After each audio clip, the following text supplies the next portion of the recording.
Hi, magandang araw sa iyo. Ako nga pala si Arman Sidro, isang online entrepreneur at author ng Pinoy Business Online Solution. And in this video, tuturo ko sa iyo kung paano nga ba magkaroon ng 1,800 plus prospect in just 14 days. Kahit busy ako or may ginagawa akong iba, so stay tuned.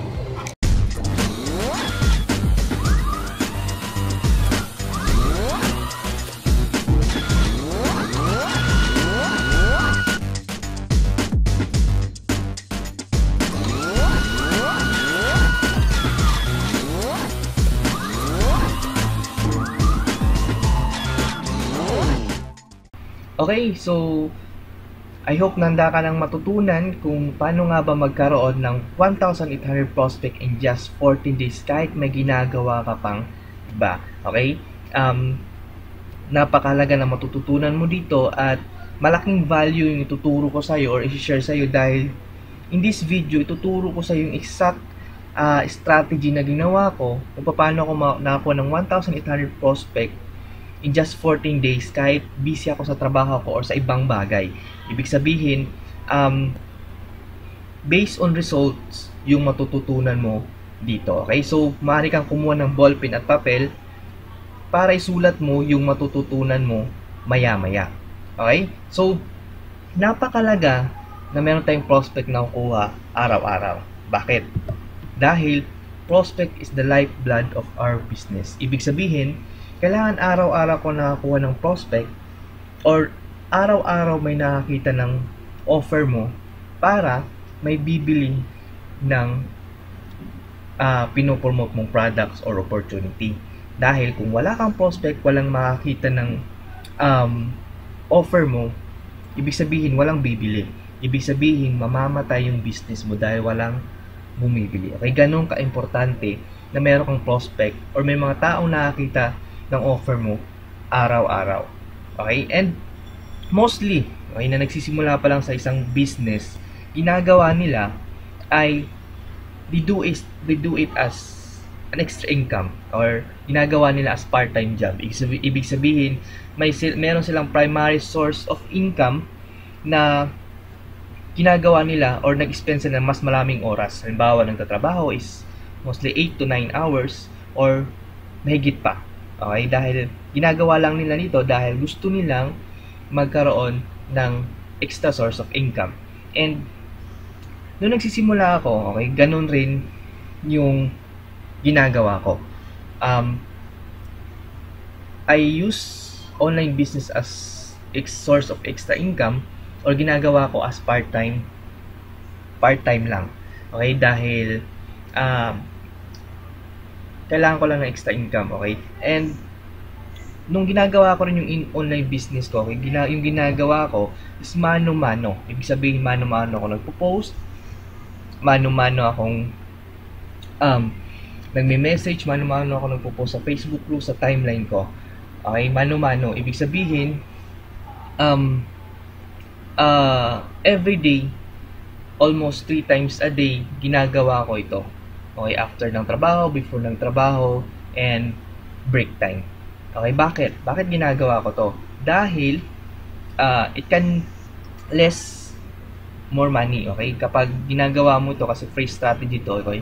Wala ka masyadong ilalabas na pera sa iyong business, okay? And mostly, and typical, nangyayari to sa mga baguhan, okay?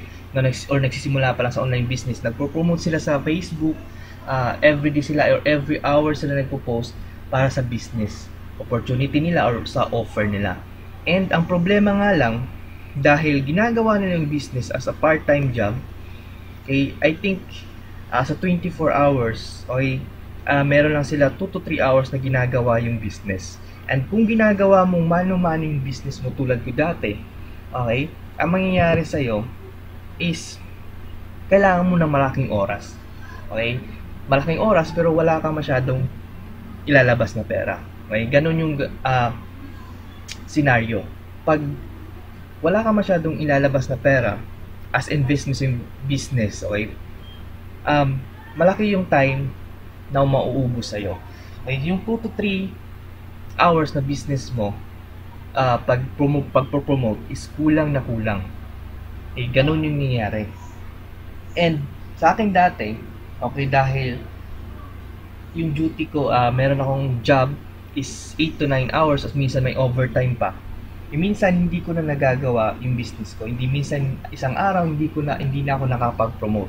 And ito yung typical na nangyayari sa mga taong um, ginagawa lang yung part-time, yung extra income, yung online business nila.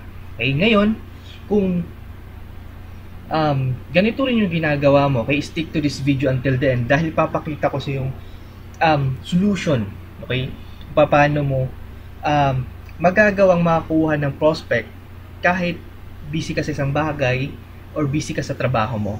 Okay, dahil ito yung nung nalaman ko to or natutunan ko to, okay, I have more time sa trabaho ko and kahit kunti lang yung oras ko, okay, I think less than an hour lang, ay nagagawa ko pa rin yung business at nakakakuha pa rin ako na mas maraming prospect. Okay, so ano yung ginawa ko?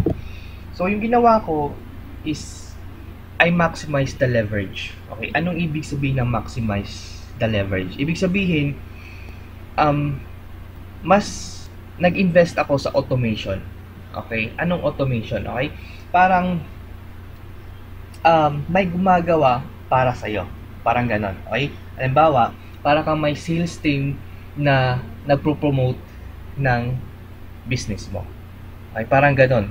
Okay, and nung in-apply ko yung strategy na to, okay, nung min-maximize ko yung leverage, ay nagawa ko talagang makakuha ng 1,800 plus na prospect. I think malapit na nga sa 2,000 and makikita mo dito, okay, it's 1,899 total clicks. Ibig sabihin, merong 1,899 na tao yung naging interesado sa offer ko at click nila yung link ko at nakikita nila yung offer ko. At nagagawa ko ito ng automated. Okay? Ng automated. So, isang halimbawa kung paano mo nagagawang automated yung business mo ay yung paggamit ng Facebook ads. Okay? Ito yung typical scenario or ito yung ginagawa kong scenario sa aking business. Okay? Kung makikita mo dito, first arrow is FB ads. Okay? Traffic. Okay? Yung traffic, yun yung mga taong napapapunta mo sa website. Okay? So, I lit my Facebook ads na sila yung kumuha ng mga tao papunta sa website ko. Okay? Yung website na to is yun yung website na may sales presentation. Okay? Nagsusort out ng prospect ko kung qualified nga sila at nagpe-present ng product ko. Okay? At ito na rin yung bahalang mag-follow up ng prospect ko. And after that, okay, maghihintay na lang ako na may bibili ng offer. Okay, so yung sa ganitong ginagawa mo, okay, automated na yung business mo. Ibig sabihin, wala ka nang masyadong gagawin pagpo-post everyday dahil meron ng gagawa sa'yo ng mga taong mapapunta sa website mo, yung website mo yung bahalang mag-present ng product mo and maghihintay ka na lang sa offer. Okay?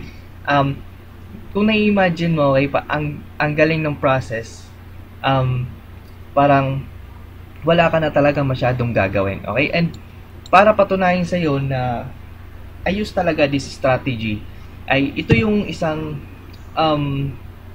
screenshot ng ginawa kong ads. Kung makikita mo dito, yung binabayaran ko, okay, is 1.1 pesos. Okay? 1.1 pesos for every clicks.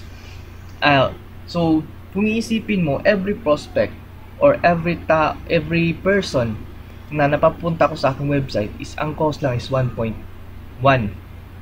or 1.11 pesos. Okay? Kung maiisip mo, ganun kamura yung prospect. Okay? Kung gagawin mo to ng mano-mano, okay, halimbawa gagawin mo to in traditional way, mas maglalabas ka ng pera, pupunta ka sa isang lugar, magbibigay ka ng mga flyers, magpa-print out ka. Kung gagawin mo na sa online, possible kailangan mo rin ng internet connection, pupunta ka rin sa isang lugar for, halimbawa kung mahina yung internet connection, punta ka sa internet cafe, parang ganun.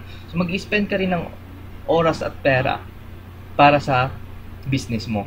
Pero in this way, Okay, mas mapapadali yung pag-grow na yung business. Okay, I hope na nakikita mo kung yung possibility, o yung possibility na pag i-automate mo yung business mo, okay, you will let Facebook ads na gumawa ng traffic or gumawa ng way para magpapunta ng mga tao sa yung sales presentation or website. I hope meron kang website dahil lahat ng online business may website. Okay, para siya na yung mag-present ng product mo. Okay, so siya na yung bahala magpapunta ng mga tao. So hindi mo na kinakailangan mag-post every day, twice a day, thrice a day para lang makakuha ka ng mga prospect.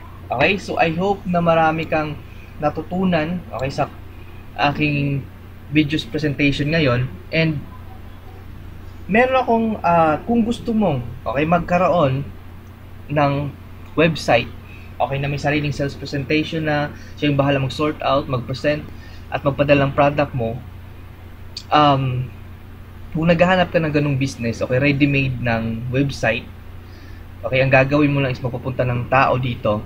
Okay, i-click mo lang yung link sa baba, okay, sa baba or sa taas ng video na to para makapunta ka sa isang video presentation at panoorin mo yun.